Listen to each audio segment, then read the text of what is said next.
it's good. They know us. They know us. And they know that Broward's important. Okay, Joyce, come up here, please. We got Joyce coming.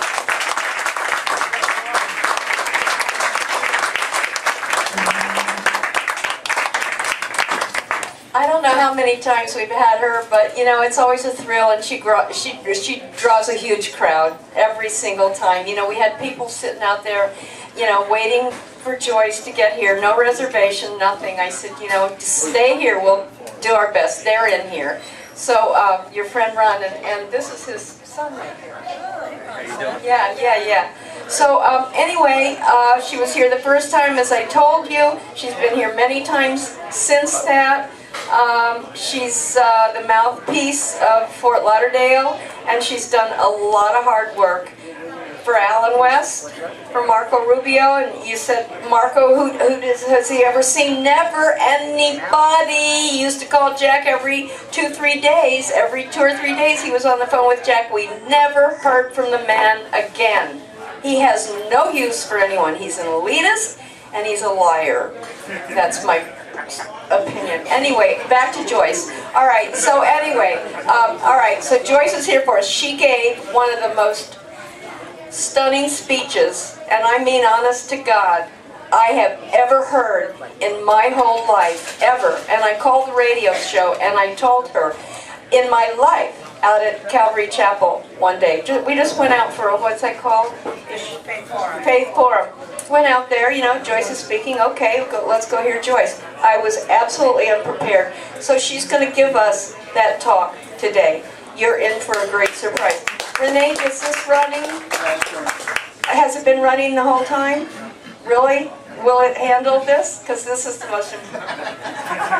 Welcome, Joyce. Wow, thank you. I was, first let me say something. When we had the pledge, I found myself in tears.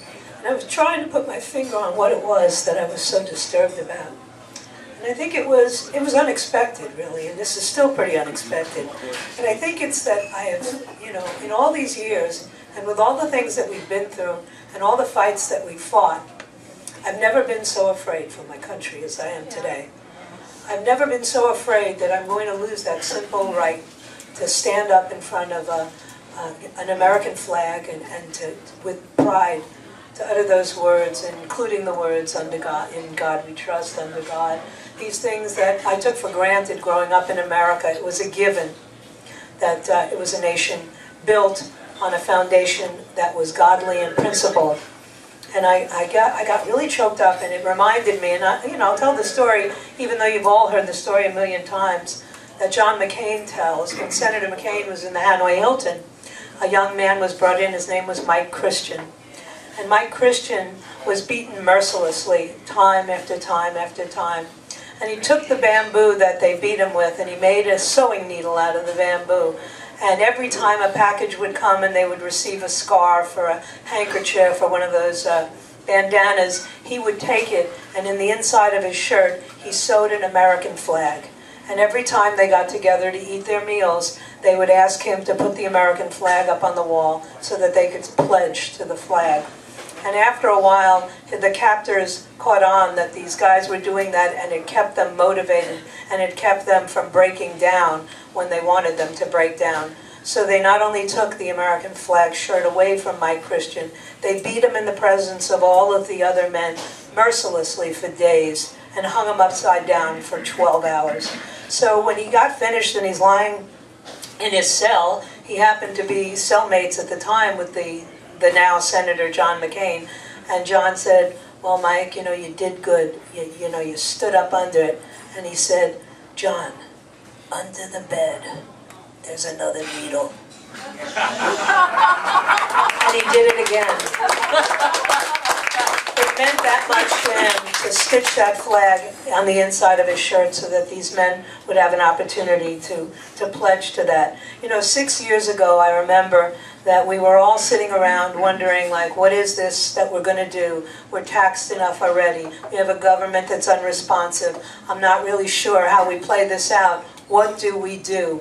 And of course, Rick Santelli got on the air and said, you know, they threw tea in the harbor, and maybe it's time for a tea party. And it just got picked up on, and enough people around the country said, let's do it. And I never believed that day when I first went on the air and said, we're going to have this tea party, and my boss came rushing into the studio and said, I'm going to beat you with a stick.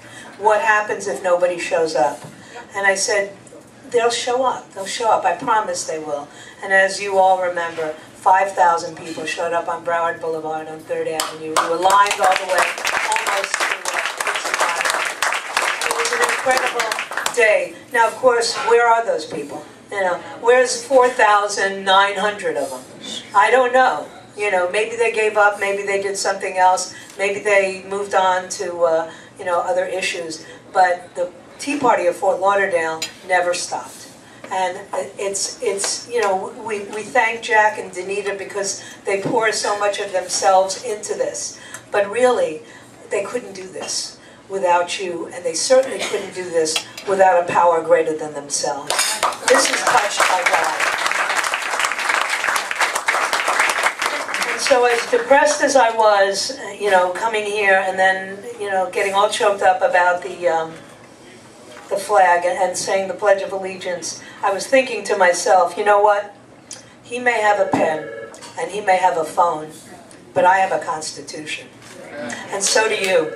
And as long as we remember that, we have an opportunity to redeem and restore this country. I believe it's going to take a lot more than just you know, gathering together. And even in all fairness, there are people I love here who are issue-oriented people, and I appreciate the work of Jack. I appreciate the work of Cindy and Danita and Jack. But I'll tell you this right now. I am thoroughly convinced that the only thing that's going to change this situation is prayer, and a whole lot of it. Because there's only one power great enough to fight back the evil that is in the world today, the kind of evil that would cut a child's head off, and as the parents watched, and then videotape it and send it around the world. That kind of evil doesn't get fought back by politicians or elected representatives or even good-hearted individuals like you and I. There's a God that's watching all this. And he wants to know where you stand today. And I don't care if you're Christian or Jewish or if you're an agnostic and you're puzzled about a power greater than yourself. I'm here to tell you, there is a power greater than ourselves, and it is watching us right now. So this was the speech that I delivered at Faith Forum.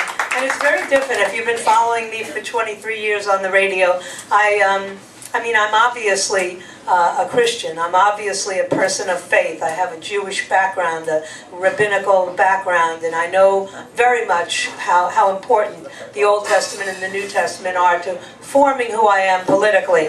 But I was asked to give a speech about what's the role of your beliefs in terms of politics, and this is what I did. First, if you will just bear with me, I want to open with a prayer.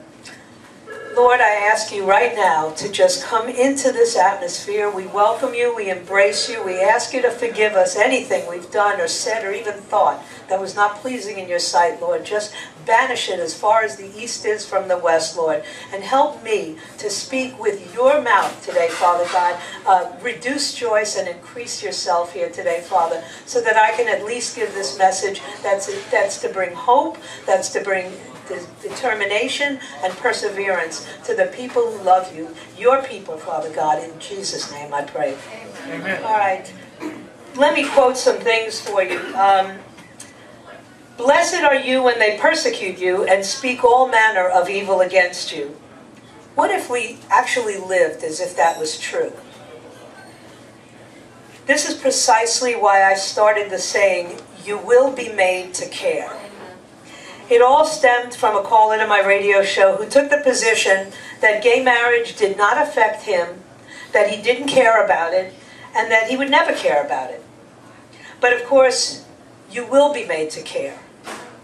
It's a larger issue than just gay marriage, and many comfortably naive, living at the margins of faith, including Christians and Jews, think they have a comfortable path through life in the United States, and that they can have these secular views and mix them together with their religious views or their spiritual views. Put bluntly, if you do have a comfortable path through the life with no fears at all of persecution, you're probably not a godly person. You're definitely not a Christian. Islam may be about submission, but Christianity and Judaism are about persecution, and they always have been. The suffering may not be major. It may be an accumulation of small slights over time. It may be the loss of a friend, or just the expulsion of your Christian group from your private school. But these religions, Christianity and Judaism, are of suffering and persecution. You know, I'm going to depart from this because I spoke with a rabbi yesterday in Boca, and he really just made me see things so clearly. He told me that, you know, this is the season of Purim. On March 5th, they celebrate Purim. And he said, Joyce, what's going on in Washington right now about the Prime Minister of Israel coming to speak to the Congress is right out of the book of Esther. And I said, how's that, Rabbi? And he said, well, look, you know, Esther and Mordecai heard that Haman was going to eliminate the Jews. He was going to annihilate the Jews, kill them all. And now Esther had silently, quickly, you know, inserted herself into this group of beautiful women who the king chose for a bride. And he ended up choosing Esther. So now she's his wife, she's Jewish, and she finds out that Haman is going to kill all of the Jews. So she has to intervene, except to approach the king is absolutely out of the question. It is it's out of protocol. It doesn't meet the protocol. So she fasts, she asks all of her women to fast, she asks the whole community to fast, and she prays, and then she finally says, I have to do something. So she goes and requests an opportunity to meet with the king. He loves her, he grants her the opportunity. She says, I want to make you a meal. I want to sit down and I want to, I want to be with you. And he grants her that opportunity. And, long story short, she saves her people. That's why Prime Minister Netanyahu is coming to Congress. To save his people. To save the nation of Israel. To heck with protocol. Some things are just too important to sit back and wait. And so I think that's important, and it certainly brings it home to me. You will be made to care. You'll be made to care about everything, from gay marriage. You'll be made to care about killing the innocent in the womb. You'll be made to care about the influence of a secular culture on your children as they grow. You'll be made to care about a host of issues. A lot of Jews and Christians today have long thought that they could sit on the sidelines. Only, the icky evangelicals like me, or like Jack and Danita, they're the only ones who come out and say, well, we're going to be committed and we're going to be bringing this up along the way in our political conversations. And of course, you got a pope now who wants to get involved in a lot of these conversations too. But on the other hand, most of my Christian and Jewish friends sit on the sidelines and tell everyone they don't think any of this is such a big deal. They were, after all, they're all on birth control. They're all watching whatever trendy HBO crappy series reality show is on. They're having a cocktail, and they're perfectly willing to bake a cake for a gay wedding. Yeah. But it's not so simple. This world hates God, and it hates the things and the people of God. There is no gray in that. You look at John 15 and 19, it says, if you were of the world would love you as its own. But because you are not of the world, but I chose you out of the world, therefore the world hates you. There's no ambiguity in that statement. You may think you can sit on the sidelines. You may think you can opt out of the culture war. You may think you can hide behind your trendy, naked Lena Dunham t-shirt while you sip trendy drinks, talking about all the new shows and writing columns demanding that Christians be forced by the state to bake cake, provide flowers and farms, and offer up photographs of gay weddings. But not only will you one day be called to account to your God, but how you advanced his kingdom, but on this earth, you will be made to care. That doesn't mean you have a license to be bitter or to be angry or hateful. You should love others, you should help others, just don't expect anything in return. I got an email from a woman who said, Joyce, I'm very upset. I will call Congress and the White House. I just heard on the news that people joining the Air Force, now when taking the oath, it's optional to say, "So help me God." Now they have gone way too far, she said. If you don't want to say this, you shouldn't join the military.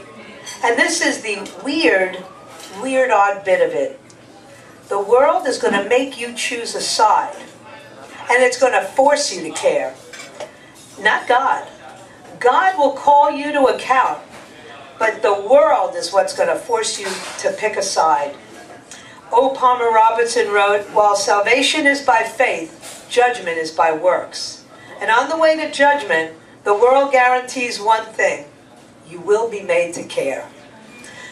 So I say to all of you, I know that you're watching carefully, but I go to a church that does a tremendous amount of missionary work. And over the years, we would send out certain teams, and we would not discuss where they were going. We would say they were going someplace where they probably weren't going to be welcome. And those were teams that were going into Iraq, and that were going into Syria, and that were going into Yemen, and that were going into Egypt, and that were going into Libya. And there are churches that are planted in those areas. And this is an email that I received from a brother who has been in the mission field and is in Iraq right now. He said ISIS is systematically going house to house to all the Christians and asking the children to denounce Jesus. He said so far not one child has, and so far all have consequently been killed. But not the parents. And the UN has withdrawn, and the missionaries are on their own. They're determined to stick it out for the sake of the families, even if it means their own deaths. He was very afraid. He has no idea how to even begin to minister to these families who are watching their children be killed. But he does know that God has a reason for this, that God wants him to be his voice and his hands at this place, at this time. And all he asked me for was my prayers. Surround these people with your prayers. When you see a video of 12 or 21 or 8 or 50 or 220 people being marched off by ISIS, they are going to die. And they're going to die martyr's death. And you need to be praying about that, because there is a power greater than us at work in all of this. Just a few moments before I came here, I got a text message from a friend of mine who works for Crisis International. We spoke briefly on the phone about 3 hours ago, and this is what he said. "We have lost the city of Karagash. It fell to ISIS, and they are beheading children. This is the city that we've been smuggling food to. ISIS has pushed back the Peshmerga, the Kurdish forces, and is within 10 minutes of where our crisis relief team is working. Thousands more have fled into the city of Erbil again last night. The UN evacuated months ago Erbil. Our team is unmoved, and we will stay. Prayer cover needed." So please, pray sincerely for these people, because our government has taken a pass on all of this. Let me just put it to you this way. If 22 Muslims had been beheaded by a Christian group, we'd have ground forces there right now. But because Christians stay silent and don't think it's worth fighting over, he gets away with it. So how should a Christian view politics? Well, if there's anything that will spark a spontaneous debate, if not an outright argument, it's a discussion involving politics, even among believers. As followers, we're taught certain things about our attitude. And I know I learned the same thing in synagogues when I was growing up. I was told that religion and politics were two separate issues. But is that really true? No. Because can you have political views outside of the consideration of your values and your faith? Because see, I can't. The answer is no. The Bible gives us two truths regarding our stance towards politics and government. The first truth is that the will of God permeates and supersedes every other aspect of life. It is God's will that takes precedence over everything and everyone. God's plans and purposes are fixed, and His will is inviolable. What He has proposed he will bring to pass, and no government can thwart his will. In fact, it's God who sets up kings and deposes them. Because the Most High over the kingdom of men and gives anything he wants to anyone he wishes. And a clear understanding of this truth will help us to see that politics is merely a method God uses to accomplish his will. Even though evil men abuse their political power, meaning it for evil, God means it for good. God is working, and all things work together for the good of God. And I'm telling you, I have learned, if not in my childhood, I have learned in my adulthood, that if you love God, and you know that you're called according to your purpose, he will give you peace in the middle of all this storm. And that is something that I have grown to rely on. There's no doubt that my responsibility to government is to obey the laws and to be a good citizen. A citizen. I'm not in a land of immigrants. I'm in a land of citizens. Immigrants may want to come to this country, and if and when we decide that they are welcomed into this country, they too have a chance to become citizens. So when people ask me, how do I line up my Christian faith with the issue of immigration, and believe me, I get asked this question a lot, it's very simple to me. Danita read a scripture passage that explains it, but even more importantly, Paul tells us in Romans 13, 1 and 8, that it is the government's responsibility to rule in authority over us, hopefully for our good, to collect taxes and to keep peace. Where we have a voice and we can elect our leaders, we should exercise that right by voting for those whose views most closely parallel our own. You know, one of Satan's greatest deceptions, he talked about deceiving, Cindy mentioned what's deception. One of the greatest deceptions is that you can rest your hope for cultural morality and godly living in politicians and governmental offices. A nation's hope for change is not to be found in any country's ruling class. The church has made a mistake if it thinks that's the job of politicians to defend, to advance, and to guard the biblical truths and the values that we all hold so dear. The church's unique, God-given purpose does not lie in political activism.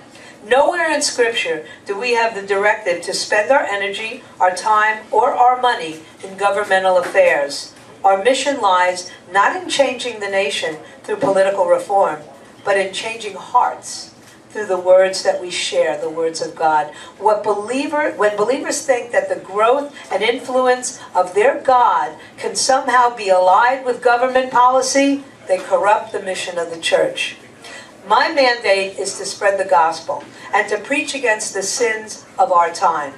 Only as the hearts of individuals in a culture are changed by whatever your faith is, Judaism or Christianity, only then will culture begin to reflect that change. Throughout the ages, we've flourished under antagonistic, repressive, pagan governments. This was especially true for the first century believers who under merciless political regimes sustained their faith under immense cultural stress. They understood that it was they, not their governments, who were the light of the world and the salt of the earth. They adhered to the teachings. They honored, respect, and prayed. They did that for their government as well. More importantly, they understood that their hope resided in the protection that only God supplies. The same holds true for us today. When we follow the teachings that were given to us by our parents, there's nobody in this room today, I don't believe that there's anybody in this room today who was brought up in a household where there wasn't some reverence and some discussion about what was right and what was wrong. And generally it came down to having this power greater than yourself, whether it was Hashem, whether it was Jesus Christ, whatever that was manifested in our homes. That was something that permeated who we were. You know, when Jack gets very excited about the issue of abortion, as do I. And by the way, interestingly enough, the first protest that I ever organized in Broward County was in front of Joyce Tarnow's abortion clinic, and it was in 1981. Now that's, I don't even want to say, it's like more than 30 years ago. Okay. And at that time, as a New Yorker who had just been transplanted down, I was the least likely person to launch this kind of thing. We moved from her clinic to Ben Graber's office, where he was conducting abortions inside of his office and serving in the State House at the same time, which I thought was outrageous. So those are the kinds of things where, those were not decisions based on my political thinking. Those were decisions based on my feeling of allegiance to the principles that I had been taught. I don't know how it's come about that people speak so glibly about the issue of abortion, and they ask me to not talk about it all the time. Like, my program directors will run in and general managers will run in. They'll go, Joyce, every time you do this, you know, we get terrible emails and letters, and people come and write, you know, nasty notes and threaten us. And I go, you know, then I know I'm doing the right thing. Because how do you change hearts and minds? Over 24 years on the air, I will tell you this. Yes, I got a lot of people to come out and work for candidates. I got a lot of people to vote who hadn't voted in a long time. Yeah, that's all fine. And while I feel really, you know, proud of those efforts, do you know what I'm proudest of? I'm proudest of the now 173 people who have contacted me to tell me that they used to think that abortion was okay, but they don't think so anymore. My biggest accomplishment was the 3 women who contacted me and said, I was on my way to have an abortion, and I put the radio on, and I heard what you said, and I turned around. That means more to me than getting Alan West elected. In countries where Christians have no say in the decisions of their leaders, or in countries where they have no say, Jewish people have no say, it's more difficult to be a patriot. It's very hard to love an oppressive government. And however, even then, we're obligated to pray for our leaders. And I say that why? Because we're there. For the first time, and I've never voted for a winner in my life, so I've never had a president in the White House that I really liked or that I wanted to be there, ever. I was not a supporter of any of them, including the exalted Ronald Reagan. I was not a supporter of any of these people because, like Cindy said, I know who they are. I know what they've done. And sometimes I realize that we go with the lesser of 2 evils, and I understand that here. But when I walk in and have the duty to vote, I cannot translate it there. I've never been able to vote for the lesser of 2 evils until this last election. The first time in my, he didn't win, but for the first time in my life, I voted for the lesser of 2 evils as I saw it, and I voted for Mitt Romney. God forbid he would have gotten elected. I don't know what I would have done on the air. That's all. But I will, although my country would be a much safer place right now. That's for sure. But I will tell you this, you know, I'll close with this, and I mean this because it's important. You know, you guys talk about being members of the Republican Party and about participating in a primary, and I have encouraged people to do that in the past. Most of you know I spent 28 days in the Republican Party because I wanted to vote for Duncan Hunter in a primary. And then Duncan Hunter dropped out of the race 2 days before the Florida primary. And I had spent 26 days at that time in a party that I didn't belong in. So I of course, removed myself, but that's something that, you know, that you may have to, you have to deal with your conscience about that. I'm going to tell you it was very difficult for me to do that. I felt it was cheating, you know, and I don't know that I would be able to do that again. But I will support candidates who I think will support Israel, who will fight this immigration battle that I want to fight so badly. You know, I've been doing this a long time, since I was a crazy college animal rights knucklehead. I was fighting against illegal immigration. I was actually, in 1969, I took a position, no immigration. No legal, no illegal immigration. Until we understood exactly what we were going to do with all these people and where we would be settling them, because I'm watching cities get bigger and bigger and more unwieldy, and vast areas of the country being underpopulated, and therefore farms being shut down, and it just looked like an environmental and a sociological mess to me. So I said, we need to just shut down for a little while and figure all this out. That was 1969. Here I am in 2015, looking back to 2007, when we shut down the last big push towards immigration, the McCain bill, and I think to myself, why am I still fighting this fight? Which part of, I am a citizen, I'm not an immigrant. My parents may have been immigrants, but I am a citizen of the United States. I need to come first.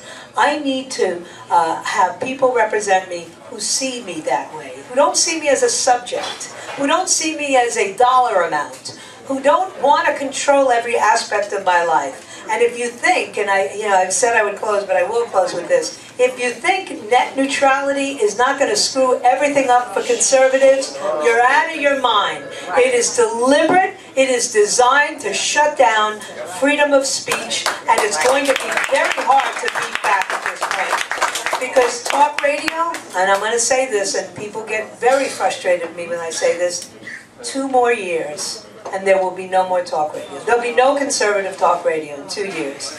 And it's fiscal. It's the free market. I believe in the free market, okay? We'll stay alive until the election, and then it's over. Because we cannot attract sponsors anymore. The other side is very powerful in shutting down advertisers. And if you cannot attract advertisers, you cannot stay afloat. Plus, the millennials, and even me, if I can't get it on my phone when I want it, I'm probably not listening. I'm a big fan of Mark Levin's. I can listen to Mark Levin anytime, day or night. I just download the podcast. This is the future. Not turning a radio on in your car, not having an appointment with Joyce Kaufman at 12 o'clock every night. That was then, this is now. So that'll be gone. Conservatives will have lost their greatest meeting place, okay? And with net neutrality, watch. Watch what happens to freedom of speech online. It will be diminished so greatly. It's almost unfathomable, because you read all these things, well, it says Google's on there. Well, all of these great companies that used to be on the side of net neutrality, they're not on the side anymore. Because the vagaries and the inconsistent, and let me tell you what I liken it to. I remember having a conversation with Marco Rubio in my studio when he was running for the Senate. And I said to Marco, are you going to screw me again?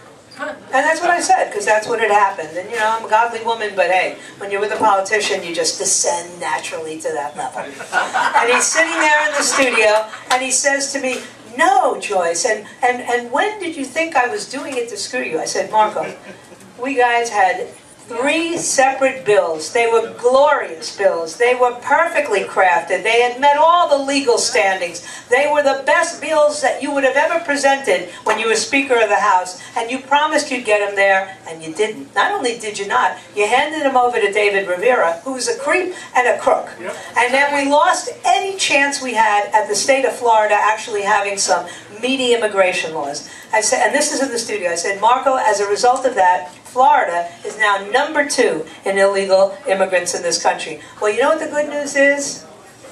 The good news is we're not number 2 anymore. The bad news is we're number 1.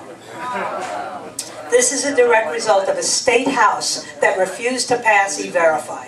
Had they done that, we would not be in this position today. You wouldn't be worried about Common Core, because you'd have real voters going to vote against it instead of what I predict are going to be the new voters who are going to vote any way they're told to by the Democratic Party. So when you lose talk radio and you lose the internet, guess who wins? That's why, if you want to know my opinion, do all these things. Get yourself educated, find out about the issues, and at the end of the day, get yourself a comfortable pillow and drop to your knees and ask God to save this country. Because I believe that if we were to repent if we were to turn around from the things that we've done, we all have to admit what we've done. I'm the first one to say, I've led the kind of life, you know, self-centered, egotistical, all those things. I have had to change my ways. I want to be the kind of country that I was born into. I want to be the kind of country that the Founding Fathers envisioned. And the only way that's going to happen at this point is if we all ask him to help us. Thank you.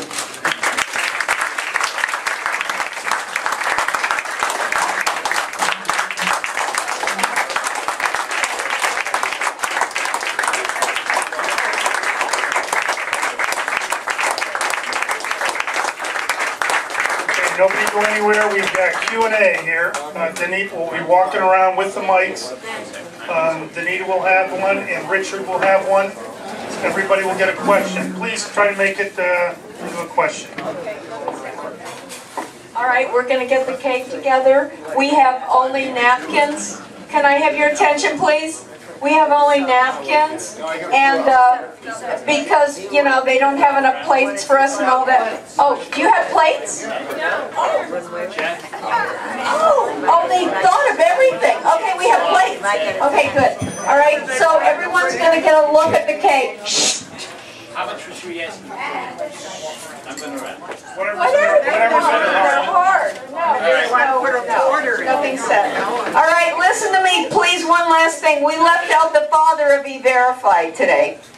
Somehow, he's got to say a few words here today. He rode down with Cindy, and Jack Oliver, I mean, I love this man. I call him the tank. He never freaking quits. Ever, ever, ever, ever, ever. And he's got something new going on, and he's getting ready to break it out on immigration. So I want you to come up here. All right. Give it up for Jack Oliver, please. Hi, everybody. Hey, did you ever wish that you could just sign your name onto a piece of paper and you could stop illegal alien hiring in Florida? Yes. Well, I've got good news for you. We have a ballot petition initiative that in 2016, we're going to stop illegal alien hiring in Florida, and you're going to have an opportunity to sign that.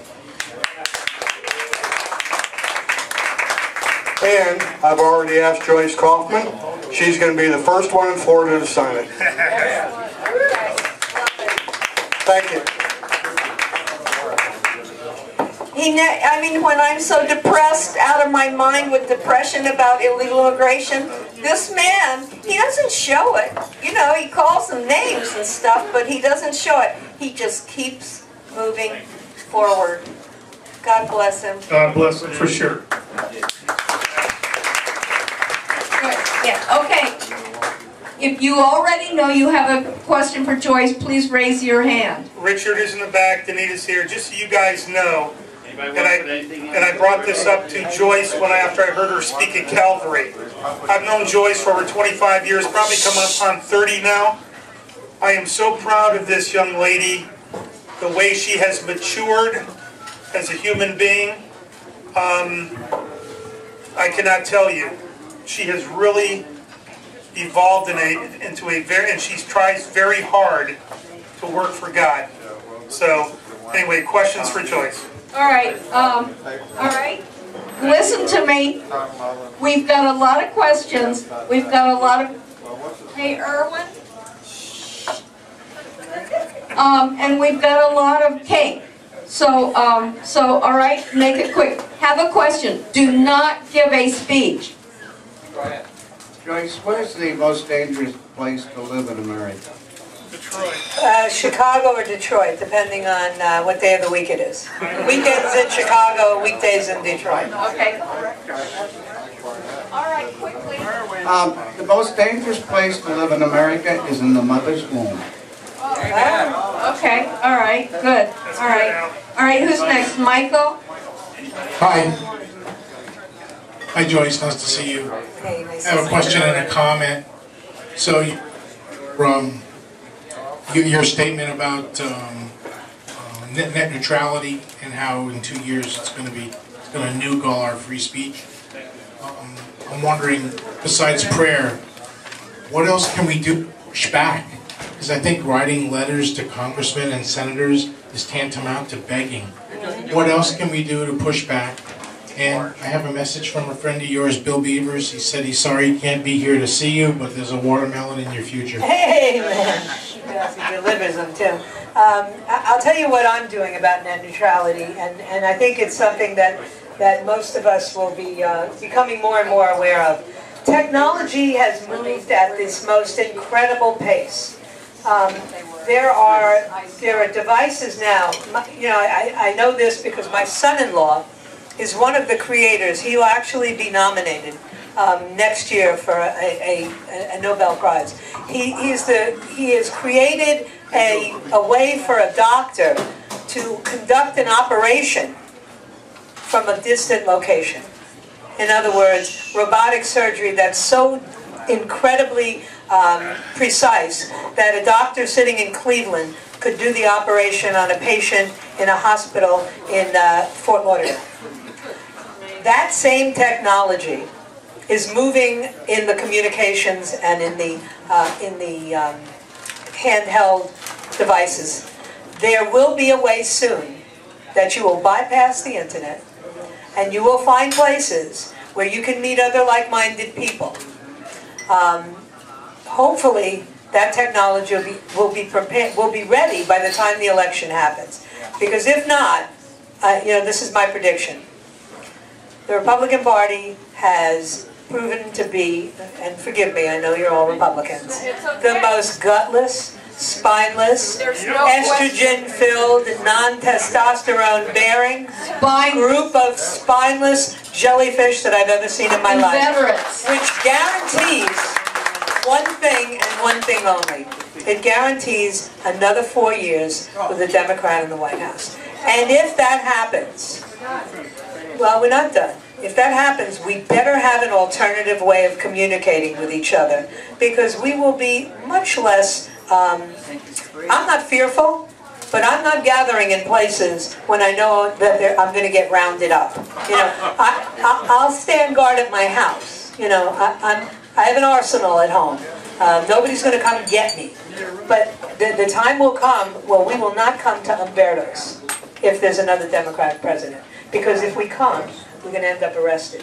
And if we get up arrested, you know, in Chicago there's a building called the Black Building, where they take you and you disappear. Your lawyer can't find you, your family can't find you, the police department barely can find you. Been reading this. And this is a city controlled by Democrats. When the country finds out that it has repeated the fraud on the American people again, there's going to be black holes like that all over this country. And I got to stay out of them, and so do you. And that's why I say, you hope, you pray that the technology moves as quickly as the medical technology is moving. I have a couple of things to say. One, we have a gentleman in here who Jack and I met with earlier today. We're going to be working with him on some things, this little committee. His name is Constantine. He's from Romania, as is Adrian from Romania. And I tell you, this man's head is still on the chopping block in Romania. They still want him dead. Just like yesterday, what happened at the Kremlin. Just shot him, you know, because of his opposition. We're going to be hearing from Constantine in the future. I'm not sure, maybe we'll have Adrian come and help a little bit with the language. You know, if anyone doesn't hear, Constantine came late to this country, and he has a bit of a heavy accent. He's written up in books. I mean, he is...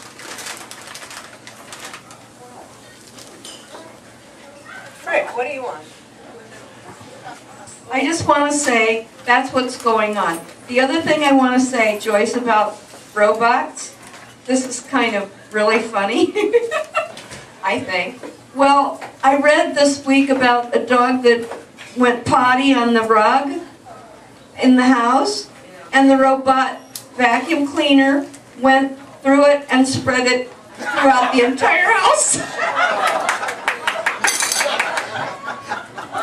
Okay, Okay, Yeah, I don't want to be the first one to have the operation, even though he's my son-in-law. But you know, that's the future. You know, there'll be ways to communicate. Okay, okay. Lisa, and then Lisa and you guys, we got to get the cake out, get the candles on. Hi, Joyce. I'm wondering, based upon what you were saying, how that would affect the alternatives. For instance, Glenn Beck apparently saw a lot of this coming and decided to leave Fox News and start his own station, which you can get on the internet. How easily would it be for stations like that to switch over so that they are no longer captives now of the internet? They're working on it. Is it realistic that we will be having it in time to actually mean something, or are the airwaves going to go dead? I wish I knew the answer to that question. I mean, I had a conversation with the CEO of Beck's company the other day, and they're in deep trouble. They have got to find an alternative method because they're being shut down in a lot of markets as a direct result of some of this new regulation already. So these empires that are being built in the traditional manner, like the Blaze was built or like Fox was built, really aren't the future.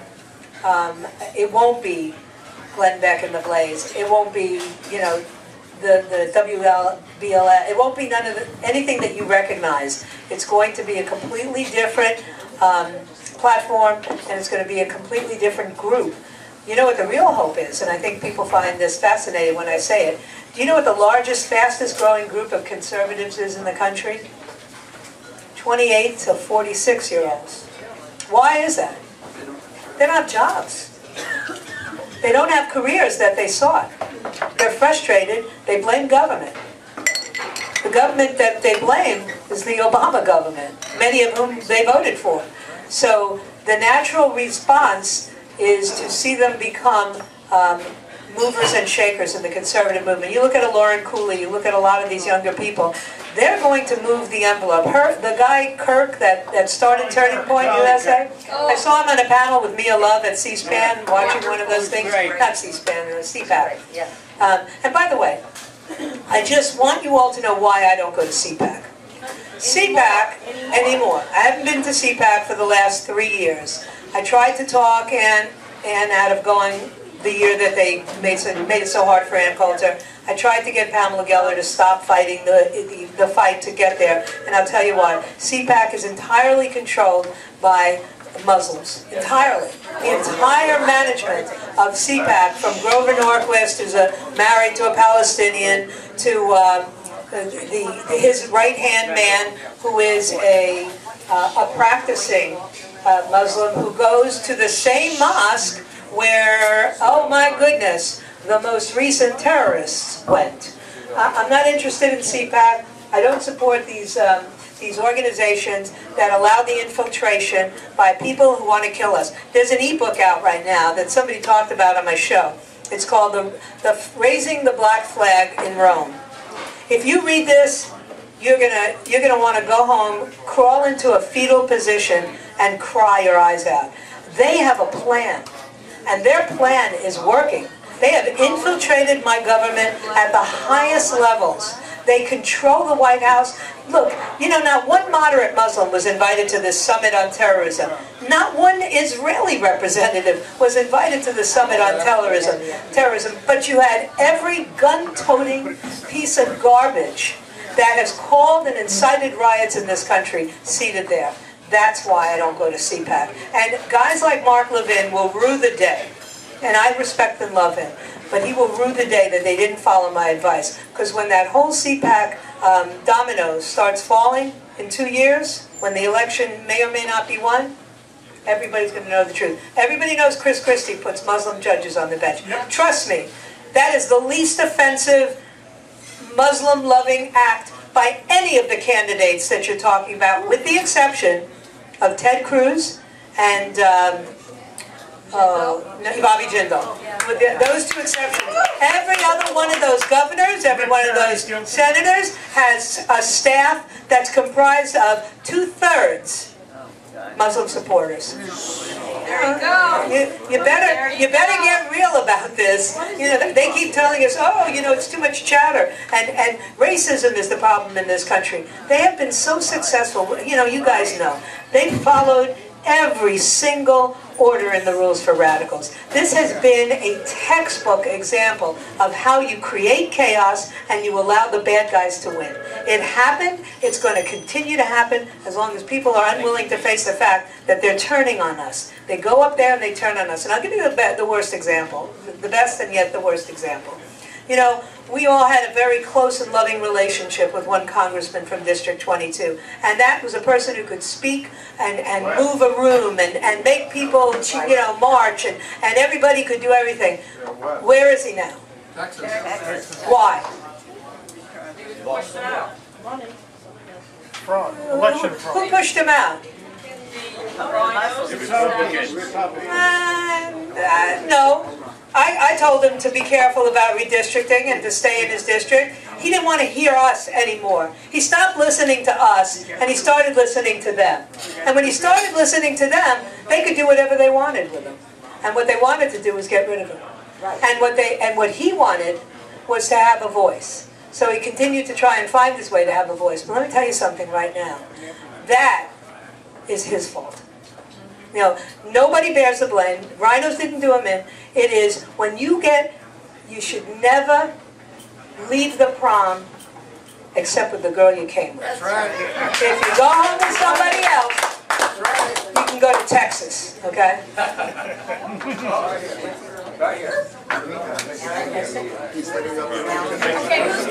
Excuse me.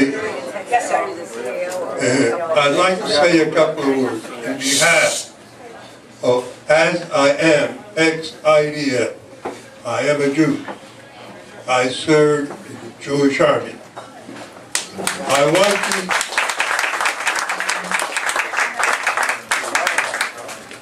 I want you to know two things. Basically, every Jew in Israel knows Congress is American. We do not recognize Obama as being America. Secondly, we do not want American blood spilled for Jewish land and in interest. We ask you only to keep us in your prayers. We need you. We will have you, and we thank you very much.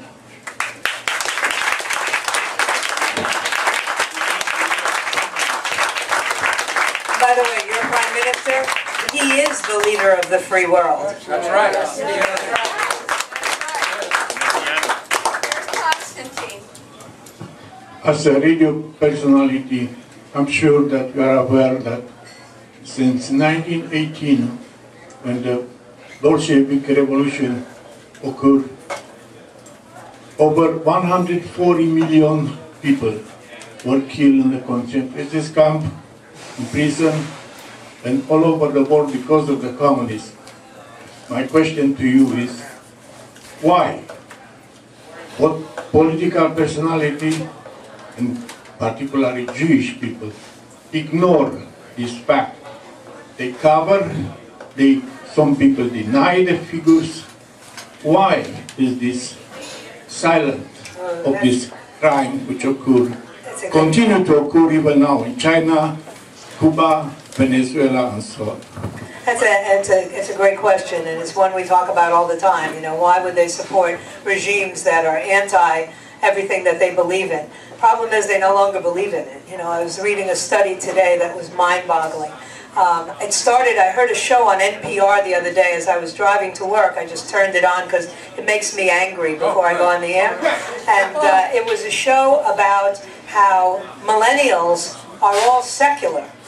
They don't have a faith. They don't acknowledge a faith. They think science is the answer to everything, and they think that it's weakness to believe in God. And this was, you know, this is intensive studies, not being done just at universities that we normally don't trust, like Harvard and Yale, but at Catholic universities and at Methodist universities and at Mormon universities. And the study showed that more and more people in America today are secular. I bring that up because it started with Jewish people. You see, this insistence that if we just be quiet and blend in, because we're good and because we work hard, we'll be all right. My grandfather came to America and became a member of the Socialist Worker Party. And now, I try to understand in my head what that was about. When Israel, the nation of Israel started, and the gentleman back there will agree with me, the first decision that was made was to live in a kibbutzim, to live communally, to share everything. There is a natural affinity to communitarianism and communism among the Jewish people. There always has been. It's that idea that why should we do better than anybody else? I know we're smarter than everybody else. I know we study harder. I know we keep our families together, but we shouldn't do better than everybody else. So that guilt forces them to take these untenable political positions, to ignore the slaughter of people in communist countries, centuries of this. You're absolutely correct. In their backyard, pogroms for the Russian Jews. I mean, you think about these things, and that they continue to talk favorably about a man like Barack Obama. You know, I can only imagine. You know, I grew up in a household with Jewish and Catholic, so it was like, I know guilt. And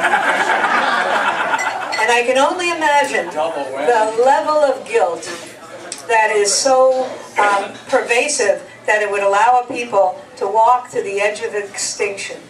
I believe, and I don't know if the gentleman from Israel will agree with me or not, but I believe that the only thing standing between the annihilation of Israel and its ability to survive, and I don't know for how long, is a man. If Netanyahu folds again, and he has folded before, if he folds again, I don't know what will happen. It'll take more than prayer, and it may take American blood. By the way, there's a conference on Aliyah taking place right now in Davie. If you've decided you want to move to Israel, you can go over there and find out what opportunities are there. Sheridan in Davie. No, we can't hear you, Marion. Stand up. Does the Muslim support also refer to Scott Walker? Is also applicable to him? You mentioned the Muslim supporters. Scott Walker has taken money from some organizations that I find extremely unsavory. Some of them are these Middle Eastern policy think tanks that are not on my side of the issues. He has embraced some of these organizations because they fight against teachers' unions. Sometimes teachers' unions actually keep them out of curriculum decision-making at the high school, at all of the K through 12 level. So he's taken money from groups that are closely affiliated and support Hamas. Now, does that make him a Muslim supporter? I don't know. But, you know, my mother told me that if I lay down with dogs, I'm going to get fleas. So if he chooses to lay down with dogs, I don't want him in my house. Thank you for coming today, Joyce. I have a question regarding something you said on air during the week. And I want you to know that I tuned it in, I heard you say this, and I almost drove off the road. So I want to know if you would reconsider your statement when you said that you didn't think that Scott Walker was handsome enough to run for president. That's question one. And number two, did you take our survey, and would you be willing to share your picks with us? I didn't take it, but okay. I would tell you there's only one person on your survey that I would support. Okay. And it's Ted Cruz. Okay. And not because I haven't uncovered any crap on Ted Cruz either, because his wife's got her hands in the worst of the worst, and you know, he's lying down with her every night, so I do have some issues and some questions. But I will tell you this, I don't know anyone else who can interpret the Constitution the way he does, other than Mark Levin. And I want somebody who's a strict constitutionalist. That's the end of the story, because all this other crap happens when you don't understand the concept. When you tell me it's a living document, it is not a living document. It was written, it's meant to be observed in exactly the way it was written. If you want to change it, it's a very arduous process to change it. It involves all of us, not just government. It involves ballot initiatives, it involves amendments, it involves a vote. So, you know, I want a constitutionalist, number one. And I will tell you why I said that. Because my job is to tell you the truth. And the truth is that since John F. Kennedy became president, this country inevitably looks at a man, or and I guess soon to be, looks at a woman, and they have to fit a particular model, a particular stereotype. They have to exude certain things to the point of we'll ignore everything else if they exude. Bill Clinton exuded testosterone, and now we all know why. But he wasn't the most attractive man, but he gave people a sense of, I could have a beer with him. I could also trust him to do things. You know, I look at a guy like Ronald Reagan. You know, in the early stages of Ronald Reagan's career, Republicans rejected him roundly.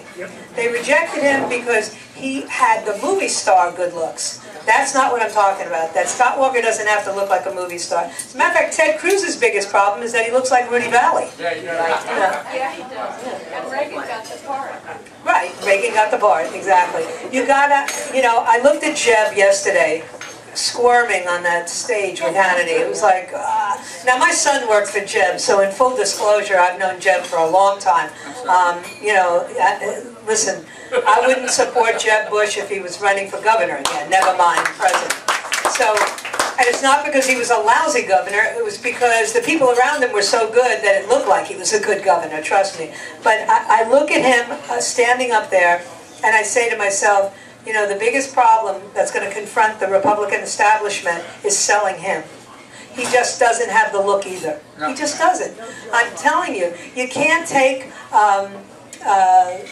some of these characters and mold them into a package that's going to work. Scott Walker, too mousy.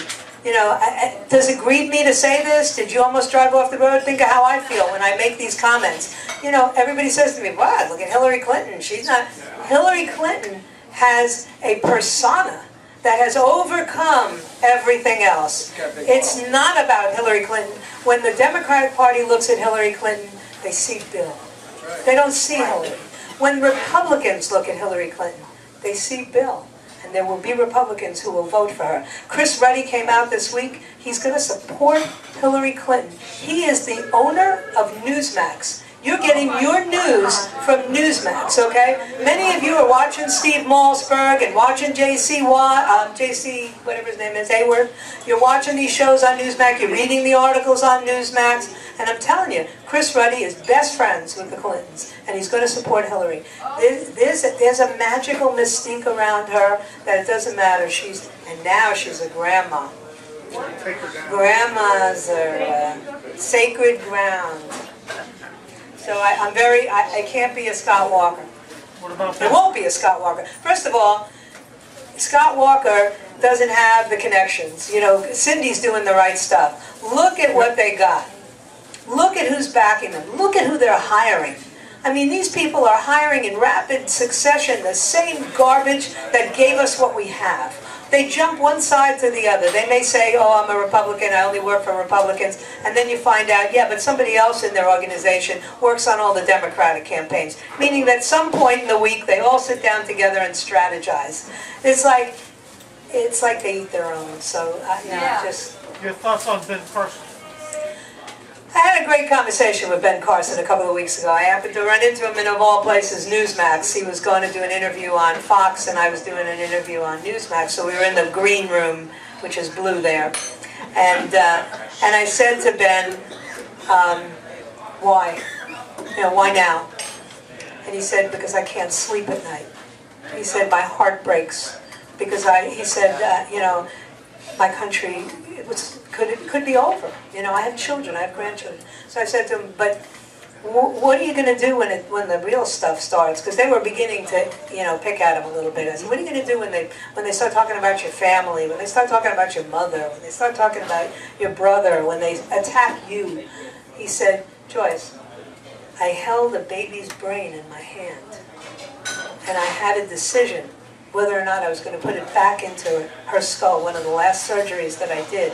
And I knew that if I did it wrong, she would be a vegetable for the rest of her life. And she was only 4 years old, Joyce, she said. And then I thought, but if I don't try, she'll die. He said, if I don't try, my country will die. I think Ben Carson, like Ted Cruz, are what we call, what did he call himself? An app. They're interrupting apps. They will change the conversation. They will move the party back a little closer to the right. They'll bring them back to the middle. Ben will serve a purpose in the primaries. So will Ted Cruz. They have to move the party back to at least the middle. They may not go right, but they're so far to the left that you need a couple of people who just really feel like it's now or never. We're going right. Yeah, they'll move them right, and I think that's his purpose. And he's willing to do that. He's willing. He said, look, I retired. I'm not going to be a surgeon anymore. He said, and don't forget how powerful you guys are. Every time he goes somewhere and you all get up on your hands and start clapping, that fuels that desire. So, if you want these guys to run, you better support them. That's right. Anyone else before we light the candles on the cake? We got a question right Yes, here. right here. Young man. Came all the way up from Miami. You got to let her ask a question. Absolutely. Put it right up to you. Good afternoon, Joyce. I run a traditional Catholic blog on the internet, and I'm also in connection with many other traditional Catholic blogs and forums. And I would like to know, are we going to be silenced under net neutrality? It's going to be hard for you.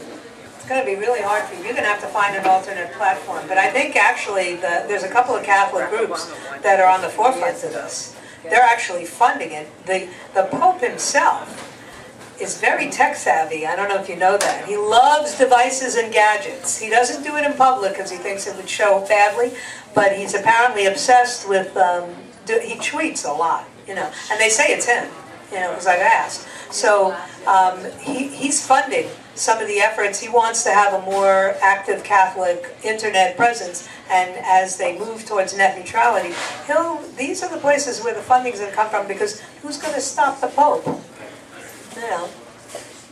Caleb. Okay. Why do you think that Christians are being so silent today? Because they've forgotten some of the things that I talked about today.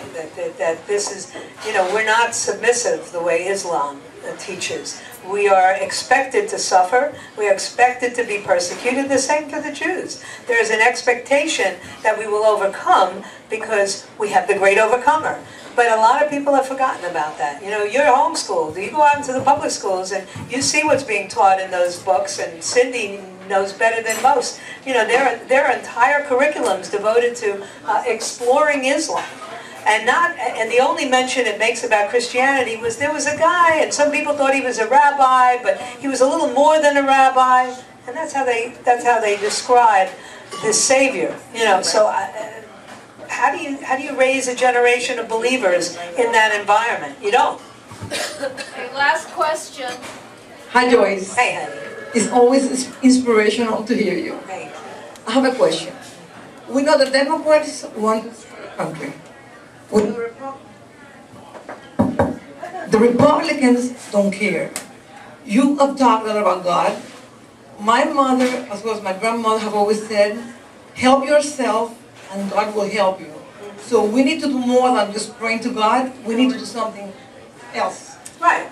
We need to be people of conviction. But as I said, I gave a speech I don't know, it was like 7 years ago, and I saw the video the other day. Sometimes I'll go back and I'll look at it. And it was a lead up to the 2010 election, so it was 5 years ago, 6 years ago. And the question was put to me by the audience, what do we need to do? And I said, to get different kinds of people in Congress. I said, you need to look in the mirror. You're all in debt. You're all upside down in your mortgages. You all don't seem to care what your kids do in school or don't do. You drop them off at the door and you pick them up at the end of the day. You don't spend any time with them. You don't support your churches. You don't go to Israel. You don't do all these things that you need to do. So now you want me to tell you why they look like you? They look like you because they are you. When you change, they'll be different.